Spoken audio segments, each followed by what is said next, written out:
تعاونوا على البر والتقوى ولا تعاونوا على الإثم والعدوان صدق اللہ العظیم۔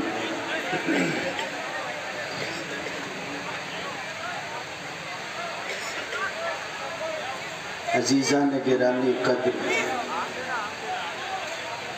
اللہ رب العزت کا بہت بڑا کرم اور اس کا احسان ہے کہ خیر کا ایک سلسلہ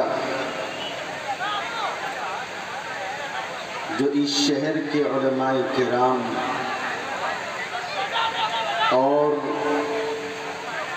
اسی طرح گجرات کے کچھ علماء کرام ان حضرات کی توجہ سے شروع ہوا تھا، آج ایک طویل عرصے کے بعد بھی جاری و ساری ہے۔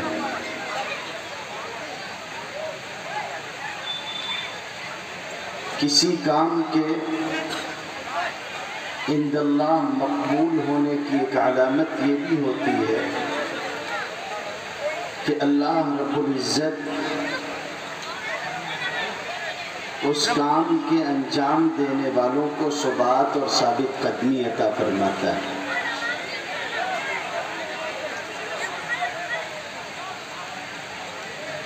تقریباً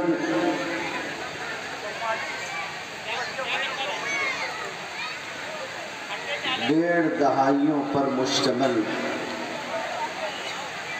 یہ عرصہ جس میں یہ اجتماعی شادی کا پروگرام منعقد ہوتا رہا،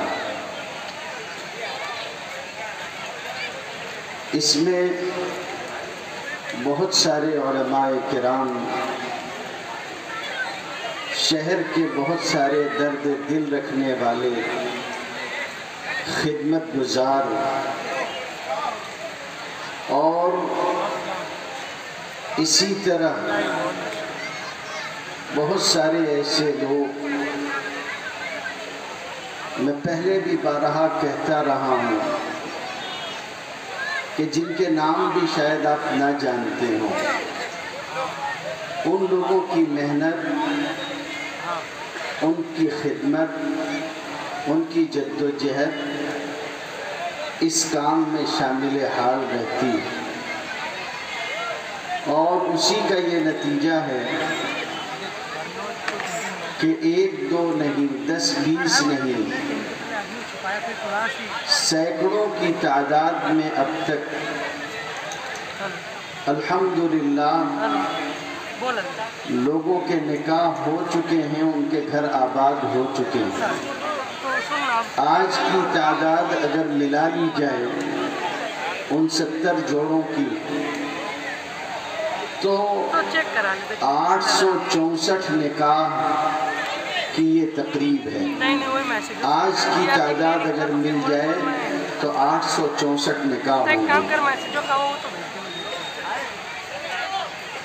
اچھے انداز میں اس مجلس کو منعقد کرنا، انتظامات میں کسی قسم کی کوئی کسر نہ رہ جائے، اس کے لیے جد و جہد کرنا، پھر اسی کے ساتھ ساتھ جن لوگوں نے تعاون کیا ہے ان کے اعتبار اور اعتماد کو قائم رکھنا، اس کے لیے جو ساری کوششیں ہوتی ہیں، یہ بھی اس مجلس کا ایک حسین عنوان ہے کہ اس کے لیے جو کوششیں ہوتی ہیں، خدمت کرنے والے اس کا کوئی معاوضہ نہیں طلب کرتے، لوجہ اللہ کام کرتے ہیں۔ یہی وجہ ہے کہ داغ بیل ڈالنے والے، خدمت کرنے والے بہت سارے لوگ وہ ہیں جو خدمت کرتے کرتے اس دنیا سے رخصت ہو گئے، آج ہمارے درمیان میں موجود نہیں ہیں، لیکن چونکہ اخلاص تھا، اللہ رب العزت کے لیے قربانی دینے کا جذبہ تھا، اس اخلاص کی برکت یہ ہے کہ کام کا سلسلہ جاری ہے۔ یہ موقع ہے کہ اس موقع پر ہمیں ان حضرات کو یاد رکھنا چاہیے جنہوں نے خدمت کا یہ سلسلہ جاری کیا۔ ابھی آپ بہت سارے نام سنو گے، ناظرین یہاں بہت ساری چیزیں ذکر بھی کریں گے۔ مخیرین قوم و ملت میں جناب عبدالرشید شیخانی صاحب تھے، اور علماء کرام کی جانب سے حضرت مولانا عبدالباری قاسمی صاحب تھے۔ دونوں جہتوں سے خدمت کرنے والے یہ دونوں نمایاں نام ظاہر ہے اس پروگرام کی ریڑھ کی ہڈی کی طرح تھی۔ اللہ کی مرضی آگے پیچھے یہ حضرات دنیا سے رخصت ہو گئے، اور صرف یہی نہیں، ان کے علاوہ اور بھی بہت سارے لوگ وہ تھے جو کسی نہ کسی جہت سے خدمت انجام دیتے تھے۔ علماء ہوں، حفاظ ہوں، خدمت گزاروں میں ہوں، رخصت ہوئے، نئے لوگ ساتھ جوڑتے رہے، پرانے لوگ خدمت کرتے رہے۔ آج بھی اللہ کا فضل ہے کہ سلسلہ جاری ہے۔ ہم اپنے ان تمام معاونین کو، ان تمام محسنین کو، ان تمام خدمت کرنے والوں کو جو آج خدمت کر رہے ہیں اور ہمارے درمیان موجود ہیں یا خدمت کرتے تھے اور اس دنیا سے رخصت ہو گئے ہیں، آج اس موقع پہ خراج تحسین پیش کرتے ہیں۔ یہ ان کا احسان ہے کہ انہوں نے کوشش کی۔ اللہ تعالیٰ ان کی کوششوں میں رنگ بھر دے، اور اللہ رب العزت ان کی خدمات کو قبول فرمائے۔ آج ہمارے یہاں اس پروگرام کے انعقاد کے سلسلے میں جو لوگ کوشش کرتے ہیں، ان میں جناب عبدالرشید شیخانی صاحب کا خاندان، ان کے صاحبزادے، اور اسی طرح جناب سرفراز میمن صاحب اور حضرت مولانا قاری احمد علی صاحب فلاحی کے ان کے بھائی، اور اس کام میں ان کے دست و بازو حضرت مولانا قاری محمد علی فلاحی صاحب اور دیگر حضرات جو ہیں، ہم ان کے بھی مشکور ہیں کہ یہ سلسلہ جاری ہے۔ اللہ رب العزت کا کرم اور اس کا احسان ہے کہ وہ یہ خدمت لے رہا ہے اور ہم سب مل کر یہ خدمت انجام دے رہے ہیں۔ آپ سے درخواست ہے کہ آپ حضرات اللہ رب العزت سے دعا کرتے رہیں کہ یہ سارے لوگ جو کام کر رہے ہیں، اللہ تعالیٰ ان کی عمروں میں برکت عطا فرمائے، جان مال میں عزت اور آبرو میں برکت عطا فرمائے، اور جو لوگ دنیا سے رخصت ہو گئے ہیں ان کی قبروں کو نور سے منور فرمائے۔ نکاح کی مجلس ہے، اور ظاہر ہے کہ آج یہ جو 69 جوڑے ہیں، یہ اپنی زندگی کا ایک نیا گوشہ شروع کرنے جا رہے ہیں۔ ظاہر ہے یہ گوشہ بھی زندگی کے دوسرے گوشوں ہی کی طرح شریعت کا پابند حصہ ہے۔ مسلمان کی زندگی کا کوئی حصہ شریعت کے احکامات اور شریعت کی مرضی کے خلاف نہیں ہوتا۔ شریعت کے احکامات کی پابندی ہی کا اور انہی احکامات کی پاسداری کا ایک حصہ ہوتا ہے۔ جو لوگ یہ سمجھتے ہیں کہ شادی شدہ زندگی یا نکاح انسان کی ایک ضرورت ہے وہ بات کو بہت چھوٹا اور بہت ادھورا سمجھتے ہیں۔ نکاح انسانی ضرورت بعد میں ہے، شریعت کا حصہ اور شریعت کی منشا اور اس کی مرضی پہلے۔ ساری دنیا کے لوگ شادی کرتے ہیں، مسلمان نکاح کرتا ہے، یہ سمجھنے کی چیز ہے۔ ساری دنیا کے لوگ شادی کرتے ہیں، مسلمان نکاح کرتا ہے۔ نکاح کے مسائل سے نہ اللہ کی کتاب خالی ہے، نہ رسول اللہ صلی اللہ علیہ وسلم کی احادیث خالی ہیں، اور نہ فقہ کی کوئی کتاب خالی ہے۔ کسی فقیہ کی کتاب آپ لے لیجئے، مدارس میں پڑھائی جانے والی کوئی کتاب دیکھ لیجئے جو فقہ کی ہو، اس کے اندر نکاح کی کتاب موجود ہوتی ہے، نکاح کا حصہ موجود ہوتا ہے۔ نکاح کیسے کیا جائے، شادی شدہ زندگی کیسے گزاری جائے؟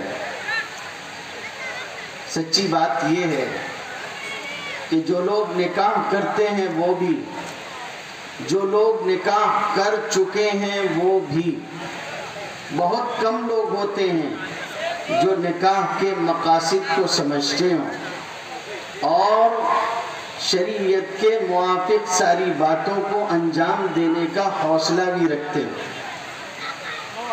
ہمارا نوجوان آج شادی کرتا ہے، اگر آپ اس سے پوچھو کہ شریعت نے بیوی کے کیا حقوق رکھے ہیں،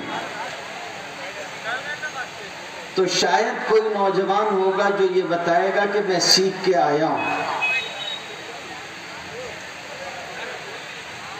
وہ سیکھتا نہیں ہے، اور افسوس کی بات یہ ہے کہ گھر میں ہم نے ایسا غیر اسلامی معاشرہ اور غیر اسلامی چلن بنا رکھا ہے کہ اس میں پھنس کے نکاح کرنے والا نوجوان، اس کو یہ پتہ ہی نہیں چلتا ہے کہ میں سیکھ رہا ہوں اور مجھ کو سکھانے والا کون ہے۔ گھر میں جھگڑے ہوتے ہیں تو بیوی بولتی ہے کہ تمہاری اماں پڑھائی ہوگی، اور اماں بولتی ہے کہ تیری بیوی نے سکھایا ہوگا۔ اس کو یہ سمجھ میں نہیں آتا کہ طالب علم تو میں ہوں، میں شاگرد ہوں، یہ صحیح ہے، مگر میرا استاد کون ہے وہ طے نہیں ہو رہا۔ بیوی بولتی ہے کہ تمہاری اماں ہیں، وہ پڑھاتی ہیں، اور ماں بولتی ہے کہ بیوی پڑھا رہی ہے، جبکہ شادی شدہ زندگی میں بعد میں نہیں، پہلے پڑھنے کی ضرورت ہے۔ آپ پہلے پڑھیں، پہلے سمجھیں کہ آپ کو کیا کرنا ہے، کس طرح سے زندگی گزارنی ہے۔ ہندوستان کی ایک بہت مشہور شخصیت ہے، عالم ربانی حضرت مولانا اشرف علی صاحب تھانوی نور اللہ مرقدہ۔ انہوں نے لکھا کہ آج کل جو سماج اور معاشرے میں زندگیاں ٹوٹ رہی ہیں، حالات بگڑ رہے ہیں، خرابی واقع ہو رہی ہے، اس کی بنیادی وجہ کیا ہے؟ اس کی بنیادی وجہ یہ ہے کہ ہم میں سے ہر ایک بندہ اپنا حق لینا چاہتا ہے، دوسرے کا حق دینا نہیں چاہتا۔ نتیجہ یہ ہے کہ ہر ایک طرف سے رسہ کشی چلتی رہتی ہے۔ لڑکیوں کو ان کا حق چاہیے ہوتا ہے، لڑکوں کو اپنا حق چاہیے ہوتا ہے، اور اسی میں کوئی کسی کا حق ادا نہیں کرتا۔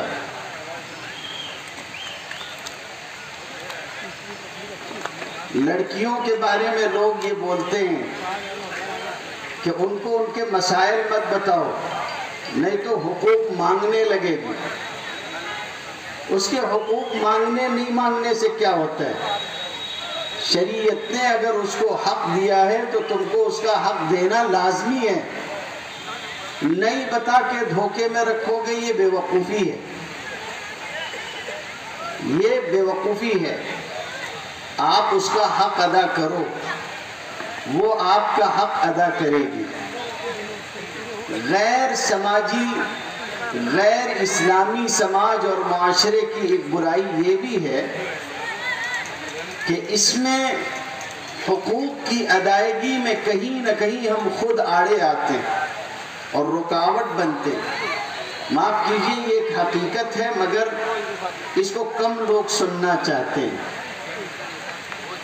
اگر آج کوئی نوجوان اپنی بیوی کا حق ادا کرنا چاہے، وہ یہ کہے کہ میں حق ادا کرنے کے لیے تیار ہوں، اس کا خیال رکھنے لگے، تو سب سے پہلے آڑے آنے والے خود اپنے گھر کے لوگ ہوتے ہیں۔ میرا ایک شاگرد ہے، تخصص کیا اس نے ہمارے یہاں، سننے جیسی چیز ہے۔ مجھ سے ایک مرتبہ پوچھنے لگا کہ مولانا سب سے خطرناک اسمگلنگ کون سی ہوتی ہے؟ میں نے کہا بھائی خطرناک تو دور کی بات ہے، آسان والی بھی اپنے کیے نہیں ہیں کبھی۔ اسمگلنگ اپنا کام نہیں ہے، تو میں خطرناک والی یا یہ والی وہ والی کیسے بتا سکتا ہوں؟ کوئی خاص بات ہے کیا اس کے پیچھے؟ تو کہنے لگا جی۔ ان کا کیسے کیا؟ شادی شدہ تھا، بولنے لگا کہ مولانا سب سے خطرناک اسمگلنگ، آپ کی جوائنٹ فیملی ہو، گھر میں کئی لوگ رہتے ہوں، ماں باپ بھائی بہن فلاں فلاں کئی لوگ ہوں، اور اس میں آپ کی شادی ہو اور بیوی کسی چیز کی فرمائش کر دے کہ رات میں فلاں چیز کھانی ہے، وہ چیز سب کی نظروں سے بچا کے لے جانا، اس سے خطرناک اسمگلنگ اور کوئی نہیں ہوتی۔ اس کے بعد بتانے لگا، ایک مسجد کے سامنے رہتا ہے مالے گاؤں میں، میں مسجد کا نام نہیں لیتا، ایک مسجد کے سامنے رہتا ہے۔ کہنے لگا کہ ایک روز رات میں بیوی نے کہا کہ چکن ٹکا کھانے کی طبیعت ہو رہی ہے، تو میں لے کے آیا گھر پہ، جیسے ویسے ہمت کر کے لے کے گھر میں گھسا، بہن لیٹی ہوئی تھی، ایک دم سے اٹھ کے بیٹھ گئی، بولے خوشبو کہاں سے آ رہی ہے؟ قصہ وہیں ختم ہو گیا۔ تو میں نے پوچھا پھر اس کے بعد؟ تو بولنے لگا میں نے بھی اس کا انتظام کر لیا۔ کیا انتظام کیا؟ 2 منزلہ گھر ہے، بولے ایک دوست کو ساتھ میں لے کے جاتا ہوں، وہ باہر رکا رہتا ہے، اوپر چڑھ کے رسی نیچے لٹکاتا ہوں، باقی بتانے کی ضرورت نہیں ہے۔ زندگی اس طرح نہیں چلتی۔ اگر آپ اپنے بچے کا نکاح کر رہے ہو، اس کو حوصلے سے جینے کا موقع فراہم کرو۔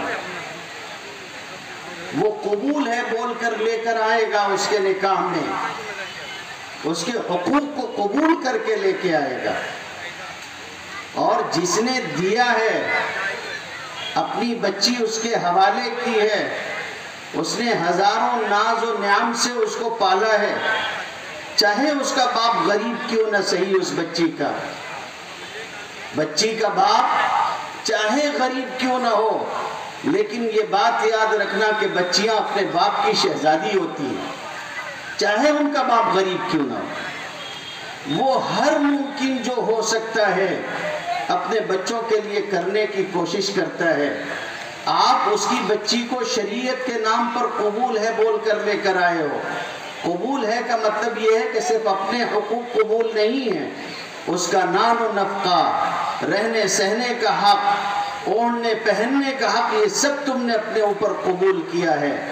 تم شریعت کی نظر میں اس کے شوہر ہی نہیں، اب اس کے باپ کی جگہ بھی ہو کہ تم اس کی ساری چیزوں کا، سارے خرچ کا بندوبست خود کرو گے۔ تمہیں حاکمیت اسی لیے دی گئی، تمہیں بڑا اسی لیے بنایا گیا کہ خرچ تم کرو گے۔ وَبِمَا أَنفَقُوا مِنْ أَمْوَالِهِمْ، قرآن مجید نے کہا کہ قوامیت کیوں ہے؟ اس لیے ہے کہ شوہر مال خرچ کرے گا۔ یہاں پہ میرے خیال میں اہلکار حضرات ہوں گے، اغوا حضرات ہوں گے، کام کرنے والے، شادی بیاہ لگانے والے۔ اور ان کی کیا ضرورت ہے؟ بل الانسان علی نفسہ بصیرہ، انسان خود اپنے بارے میں جانتا ہے۔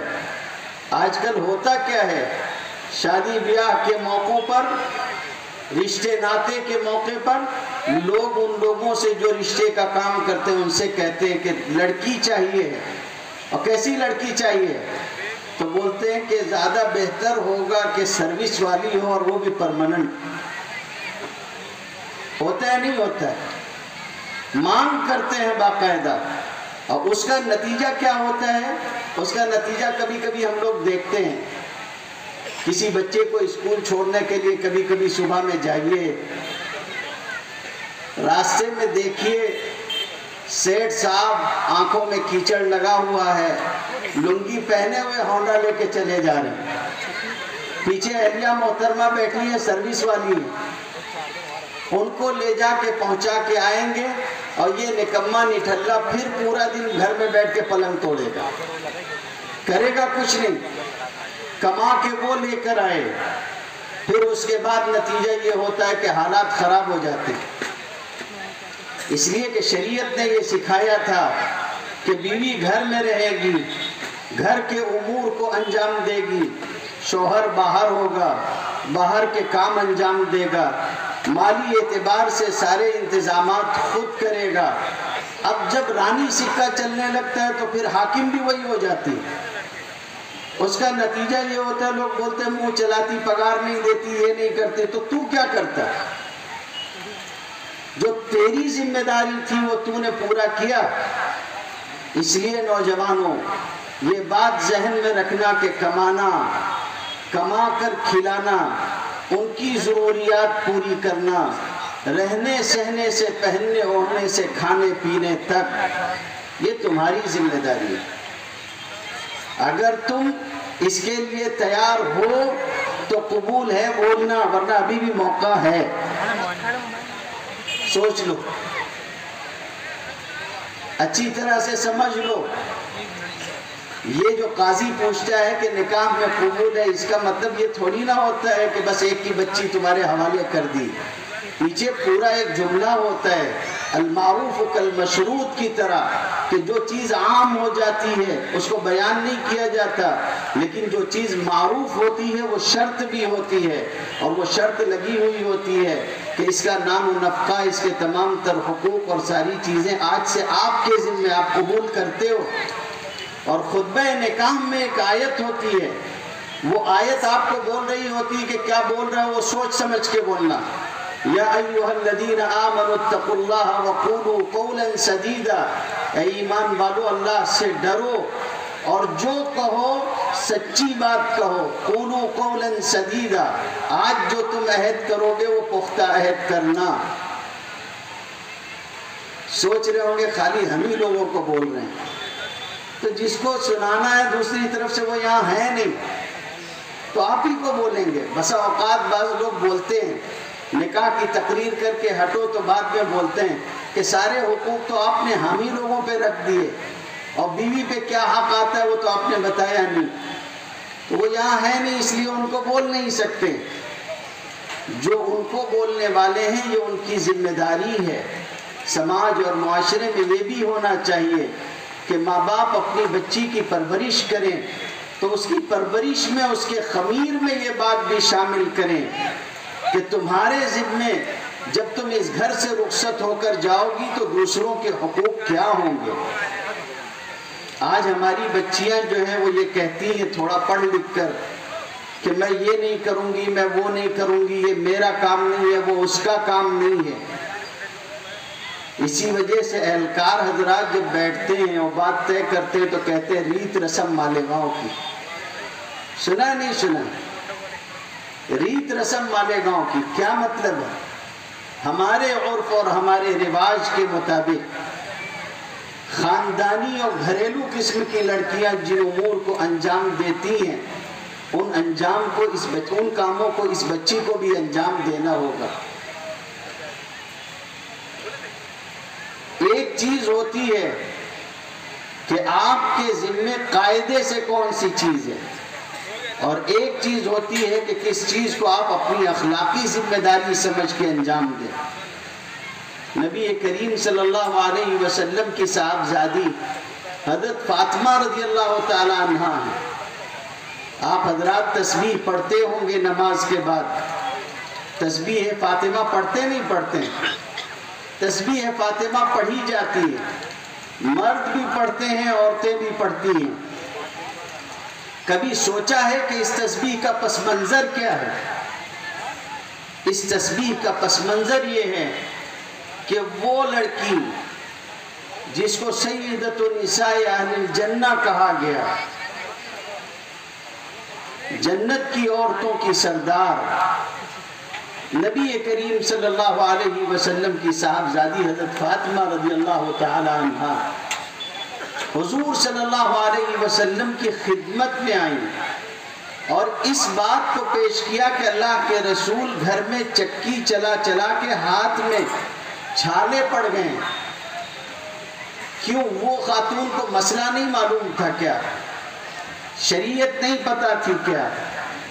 انہیں شریعت پتا تھی، انہیں معلوم تھا کہ کون سی چیز ان کی ذمہ داری ہے اور کون سی چیز ان کی ذمہ داری نہیں ہے۔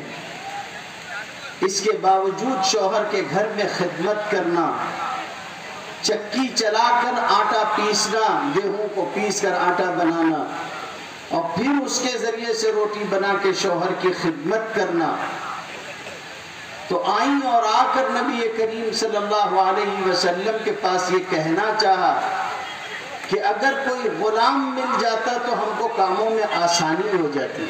یہ نہیں کہا کہ یہ کام میرے کرنے کا نہیں ہے، آسانی ہو جاتی۔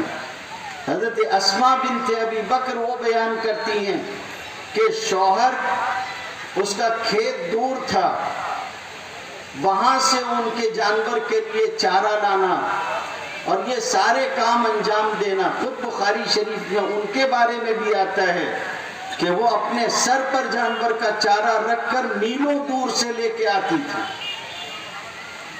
جب حضرت فاطمہ والی بات نبی کریم صلی اللہ علیہ وسلم کو حضرت عائشہ نے بتائی کہ اللہ کے رسول آپ گھر پہ نہیں تھے، آپ کے صاحبزادی تشریف لائی تھی اور ایسی ایسی بات انہوں نے کہی ہے، انہیں یہ تکلیف تھی، نبی کریم صلی اللہ علیہ وسلم حضرت علی فرماتے ہیں کہ رات کے وقت ہمارے گھر تشریف لائے، ہم لوگ سونے کے لیے لیٹ گئے تھے، آپ صلی اللہ علیہ وسلم آئے، ہم لوگ اٹھنے لگے تو آپ نے فرمایا کہ لیٹے رہو، آپ ہمارے درمیان میں آ کے تشریف فرما ہوئے۔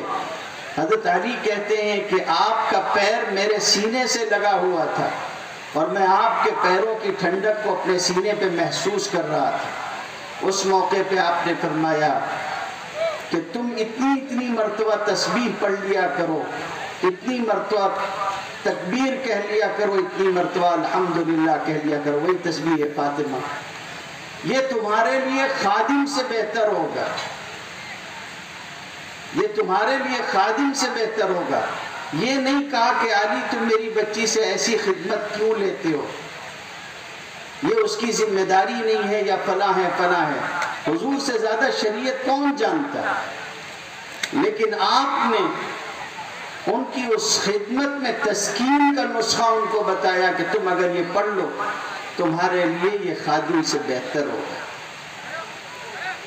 اس لیے میرے عزیزوں ضرورت ہے، نکاح کر رہے ہو اللہ تعالیٰ خوشگوار زندگی عطا فرمائے، لیکن خوشگوار زندگی بندے کو اس وقت ملتی ہے جب وہ شریعت کی پاسداری کے ساتھ آگے بڑھتا ہے۔ اللہ تعالیٰ شریعت کی پاسداری کے ساتھ آگے بڑھنے کی توفیق عطا فرمائے۔ آج اگر نہیں پوچھ سکے، آج سے پہلے نہیں سمجھ سکے ہو تو یہ ذمہ داری ہے کہ سمجھنے کی کوشش کرو، کسی دین کے قابل شخص سے مل کر ایک ایک بات پوچھ کر عمل کر کے آگے بڑھنے کی کوشش کرو۔ جب اس طرح سے آگے بڑھنے کی کوشش کرو گے تو زندگی خوبصورت اور اچھی ہوگی۔ اللہ تعالیٰ آپ کو ایک خوشگوار زندگی عطا فرمائے۔ میں یہاں آئے ہوئے ہمارے تمام ہی محسنین اور معاونین جو ہیں ایک مرتبہ پھر ان کا شکریہ ادا کرتا ہوں، اور دیگر سارے حضرات جو UK سے یا یہاں سے جس طرح سے بھی خدمت انجام دیا کرتے ہیں ان سب کا مشکور ہوں، خصوصاً قاری صاحب کا، ان کے بھائی صاحب کا، اور ان کے ساتھ تشریف لائے ہوئے دیگر علماء کرام اور ان کے احباب کا۔ امید کرتا ہوں کہ آئندہ بھی یہ سلسلہ اللہ رب العزت کے فضل و کرم سے اور اس طرح سے تمام تعاون کرنے والوں کے تعاون کے ذریعے جاری رہے گا۔ اللہ تعالی ہم سب کے جمع ہونے کو قبول فرمائے۔ وآخر دعوانا الحمد للہ رب العالمین۔